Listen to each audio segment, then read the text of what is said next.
এটা তোমাদের ভগবান তো, ভগবান গোমাতা সব মানছি আমি। সব মানছো, তাহলে কিভাবে তোমরা এই জয় করতে নিয়ে আসছো?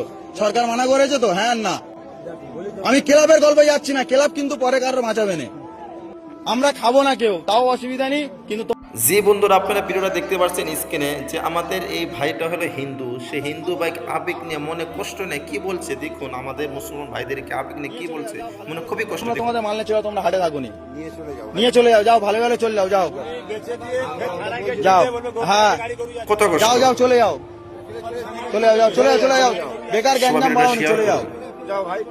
তোমার দেখাবে কি আরো 10 জন আনবে, আমাদের তোমার এখন তোমার একার বলতে হচ্ছে, আরো 10 জন এলে আরো 10 জন শেয়ার করুন, তাহলে এখন কম আছে, তুমি চলে গেলে আরো 10 জন জেনে যাবে যে এখানে বেশি দিচ্ছে না, তাহলে অটোমেটিক কমে যাবে, আমাদেরও গ্যাঞ্জাম মুক্ত। সরকারের রায়ের উপরে কি কোনো রায় হবে? তাহলে সরকার কি বলেছে এটা গোমাতা তো, তোমরাও জানো গোমাতা, তাহলে তুমি কি স্বার্থে আনলে? তুমি ওই ক্লাব তোমার বাঁচাবে?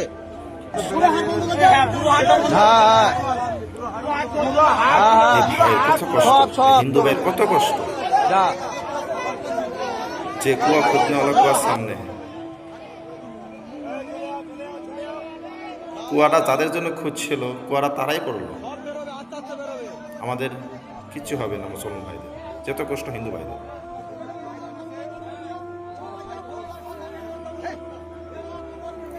দেখতে পেলেন ভিডিওটা? সবাই মুসলমান শেয়ার করুন, হাজার হাজার মানুষের মোবাইলে পাঠিয়ে দিন।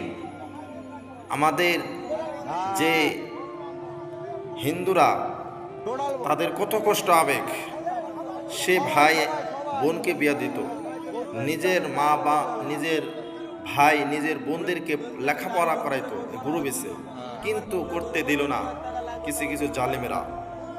তাদের কষ্ট দেখে আমাদের প্রচুর কষ্ট হচ্ছে, তাদের কষ্ট দেখে আমাদের মন ফেটে যাচ্ছে, কিন্তু আমরা কিনতে পারছি না জালিমদের কথা শুনে। এর জন্য বলছি, যারা কুয়া খুঁদবে তারাই পড়বে।